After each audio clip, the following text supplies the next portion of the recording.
Ako si Tonyo at ito ang Pinoy sa Thailand. Sawadee Krap!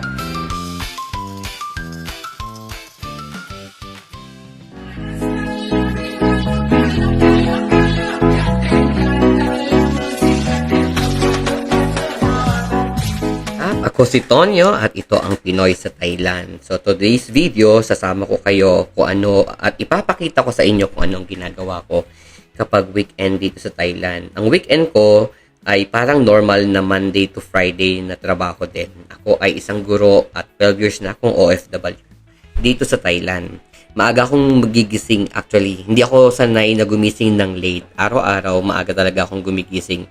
Kapag normal days ay normally nagigising ako ng alas 6 kasi nagpe-prepare ako ng breakfast ko at lunch na binabaon ko sa school. So, ganun din dito sa Saturday. Yan, didilig tayo. At ngayon ay papunta tayo sa aking art studio sa trabaho ko kapag Sabado at Linggo. Tara, drive tayo. Mga 1 kilometro lang ang layo mula sa bahay. Okay, so ito na ang aming... Ito yung compound na kung saan andito yung school namin, malapit lang, at yung B Clubhouse na kung saan andun din yung aking art studio. Okay, samahan nyo ako at itutur ko kayo sa aking art studio, ang Tonyo Art Studio.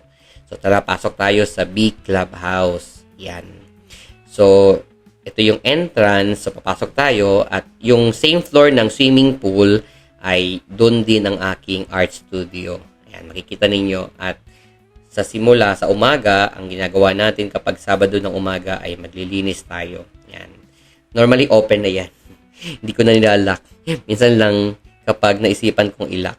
Pero dahil marami namang CCTV ang B Clubhouse at meron din naman door sa harap pa lang ng B Clubhouse. So, minsan hindi ko na rin siya nilalak. So, ito yung aking Tonyo Art Studio. Napakaraming painting. 4 na taon na yung art studio. 5 taon na rin kasi akong nagtuturo dito sa school namin. It's a private school dito sa Chiang Mai. So, prepare tayo. Linis tayo ng konti bago tayo mag-breakfast. So, labas ko lang yung mga malalaking painting para meron tayong space. Marami na kasing painting sa loob ng studio. Sobrang dami na. Kaya, minsan, pag weekend, nilalabas ko na. Hindi naman siya nababasa kasi medyo malayo naman yung swimming pool sa aking art studio. So, linis tayo ng konti bago tayo magsimula. Maaga pa naman, dumating ako na studio mga around 8:30 a.m. ngayon. Ang first class ko ay 9 a.m. Dito na rin ako nag-breakfast. Dala-dala ko yung niluto kong sinigang na tilapia. Pero wala tayong kanin kaya pupunta tayo ng 7-Eleven mamaya. At bibili rin tayo ng kape because coffee is life. Every morning ay kailangan kong uminom ng coffee. So, ayan na. Malinis na yung studio. Ready na for the first class at 9 a.m. So, medyo maaga pa rin. So, lalabas tayo maya-maya at bibili tayo ng kape. Napakita ko sa inyo kung saan ako bumibili ng kape ng murang-mura lang. Sa Thailand, napakamura ng mga kape. Ayan. So, I hope you like my paintings. Lahat yan ay gawa natin. Okay. So, tara, samahan nyo ako. Bibili tayo ng kape sa labas bago tayo mag-breakfast. So, andito tayo. Ito ang aking paborito at maliit lang na coffee shop. Mura lang yung kape dito. Actually, sa umaga, hindi ako sanay na uminom ng malamig na kape. Karamihan sa mga Thai, mahilig sila. So, tayo ay hot coffee dahil nasanay tayo sa Pilipinas. So, ito yung aming school. Yan. So, yung compound. Yan. Parking space yan. Napakalaki ng parking. Punta tayo sa 7-Eleven. Gaya ng sabi ko, wala tayong kanin. Hindi kasi ako nagsasaing sa bahay at hindi rin ako mahilig kumain kasi ng rice. Pero sa umaga, importante sa akin yung rice. Kaya, at masarap yung ulam natin, may sabaw. Kaya, bibili tayo ng rice. Mura lang ang kanin sa 7-Eleven. Lahat ng mga gusto mo dito sa 7-Eleven ay andirito na. Okay. So, bumalik na tayo sa studio and it's time for breakfast. Yan, yung kape natin. Mainit na kape. Hindi ako nakakapag-work kapag wala akong kape sa umaga. Kaya, importante, the first thing na kailangan kong bilhin sa umaga ay kape. Kahit Monday to Friday sa school, lagi ako nagme-message dun sa coffee shop sa harap ng school namin. Mamaya papakita ko sa inyo. Kasi dun ako bibili ng coffee after lunch. Okay? So, coffee is life, kaya kailangan natin ng kape sa umaga, pampasigla. Sa akin, napaka-importante ng kape sa umaga. Hindi ako makapagtrabaho, hindi ako makapag-isip ng maayos kapag wala akong kape. So, ali kayo, kain tayo ng aming breakfast, ng aking breakfast sa studio. Okay, bago mag alas 9, ay kailangan ready na ang lahat. Okay, so after breakfast ay mag-prepare naman tayo ng canvas na gagamitin ng unang estudyante. So, ito yung aking apron. Favorite apron ko to. Pinasadya ko yan. Meron yan print. Yan. Actually, yung print na yan ay Tonyo Art Cafe. Isa sa mga pangarap kong business kasi if in case na umuwi na ako ng Pilipinas, gusto ko magkaroon ng coffee shop na merong art studio. Kaya pinasadya ko yon. Yeah, by faith, hopefully someday, ay makapagpatayo tayo ng Tonyo Art Cafe. Dito sa Thailand, wala akong coffee shop. So, yung art studio lang. Kaya ang pangalan niya ay Tonyo Art Studio. Okay, so, prepare tayo ng canvas para sa ating unang estudyante. So, ginagawa ko ay nilalagyan ko lang ng tape yung bawat gilid kasi ayoko nang madumi kapag natapos yung bata. So, kung merong tape ng bawat sulok ng canvas ay pag natapos sila mag-paint, tatanggalin ko yon at malinis yon. So, mayroong border. So, kahit na hindi ganun kaganda, kapag malinis kasi yung gawa ng bata, ay magandang tignan. Okay? Malinis at ready to display na kahit hindi na naipa-frame kasi meron na siyang border. So, yan.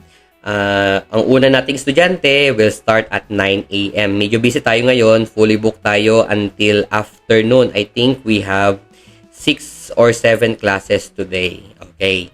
So, yung first class natin ay 9 a.m. Ang first student natin, usually ay 2 sila. Pero dahil yung isa ay nag-move ng Sunday, nag-request yung nanay, nag-message sa akin. So, move siya ng Sunday bukas actually. Pero hindi pwede ng 9 a.m. kasi wala ko bukas na umaga. So, yan. Ready na yung mga gamit ni Jordan, yung ating first student. At ayan na siya. Parating na. Yan, si Jordan, I think grade 4 or grade 5 na siya. First student natin lagi yan pag Saturday. More than 2 years na siya nag-aaral sa akin ng painting and I think sabi ng nanay niya nag-e-enjoy daw siya. Chinese si Jordan at magaling siya mag-English kasi nag-aaral siya sa international school dito sa Chiang Mai. Kaya wala akong problema makipag-usap sa kanya at turuan siya. Magaling yan siya actually.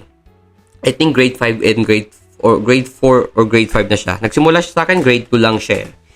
So, yan. Siya ang unang estudyante natin. Normally, mayroon siyang kasama gaya ng sabi ko, pero ngayon mag-isa lang siya. Ang mga estudyante natin ay fixed schedule. Hindi tayo tumatanggap ng walk-in. Kasi medyo mahirap yun. Lalo na nag-iisa ako na nagtuturo ng painting. Wala rin akong assistant. Though meron akong teacher na kasama dito, pero siya ay nagtuturo lang sa drawing naman at sketching. Ayan. Tapos si Jordan, masaya siya. Every time na nakakatapos siya ng painting, masaya siya. Okay, so after right after ng klase ay nililinis ko lahat ng ginagamit kasi hindi pwedeng matuyo yung mga paint sa brush.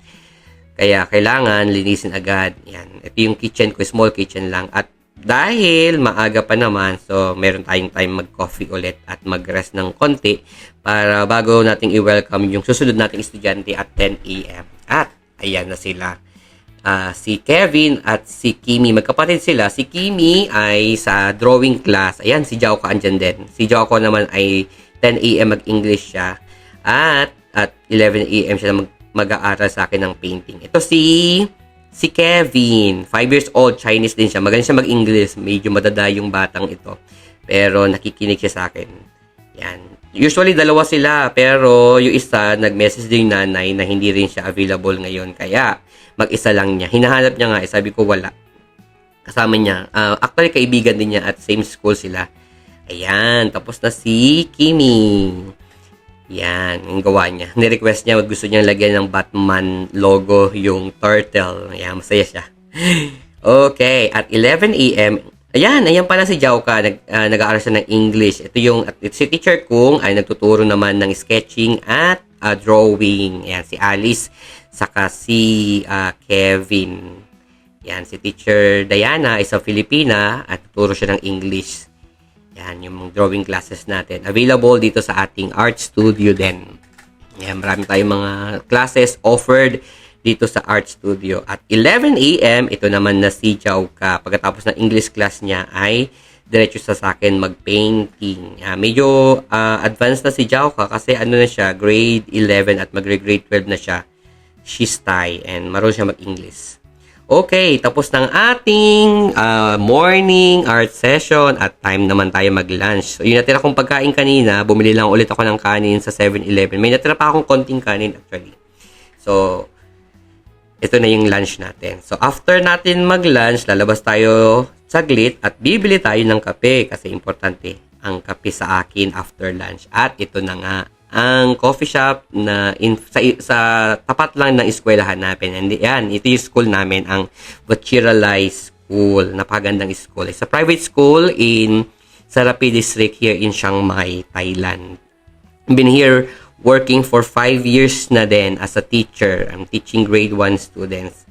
Okay, at ito yung ating bagong estudyante na ine-expect na darating. Dalawa sila actually. 4 years old lang sila. So, actually, hindi ko matanggap ng dalawang estudyante sa isang schedule. Pero dahil magkaibigan sila, nag-request yung nanay. Sige. Bago lang sila, kinikilala ko sila ngayon. Medyo challenging actually pag pares na 4 years old. Yan. Si Jason at si Syria. Mga Chinese din sila. Ang maganda, buti na lang, marunong sila mag-English kahit mga bata pa sila. Kaya, kahit challenging. At ito, 2 p.m. na, yung next student ko, si Anna. Medyo matagal na rin siya. I think naka 8 sessions na siya sa akin. 5 years old, yata si Anna. If I'm not mistaken, Thai siya. Marunong siya mag-English, kaya wala din tayong problema. Nag-aaral siya sa private school. Prince Royal, one of the oldest schools in Thailand, in the whole Thailand. It's a Catholic school, I think, or a Christian school, if I'm not mistaken. Okay, yan. Masaya siya. Actually, masarap kausap si Anna. So, pang 5th session na to for today. Medyo busy tayo. At ito na yung last natin for today.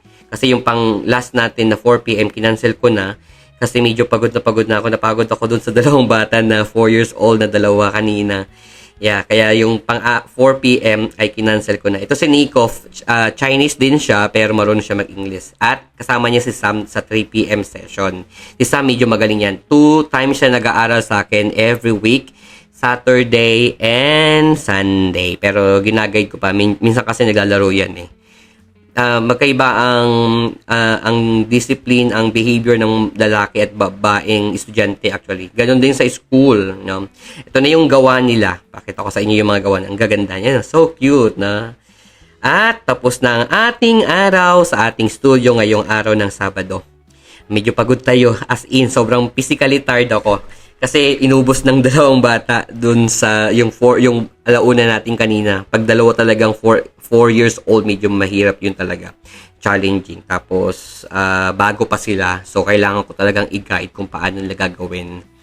Okay, so pasok natin yung mga nilabas kong mga paintings kaninang umaga at tayo ay uuwi na at magpapahinga ng konti kasi meron tayong scheduled fitness din ng alas 5 sa second floor lang actually ng aking studio. Yeah, lumipat na yung coach ko kasi dyan, nag-open siya ng fitness center sa second floor lang.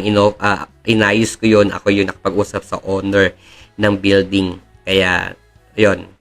Maganda. Okay, so salamat sa lahat sa pakikinig at panonood ng ating vlog sa araw na ito. Ako si Tonyo at ito ang Pinoy sa Thailand. Hanggang sa muli, Khop Kun Ka! Bye-bye!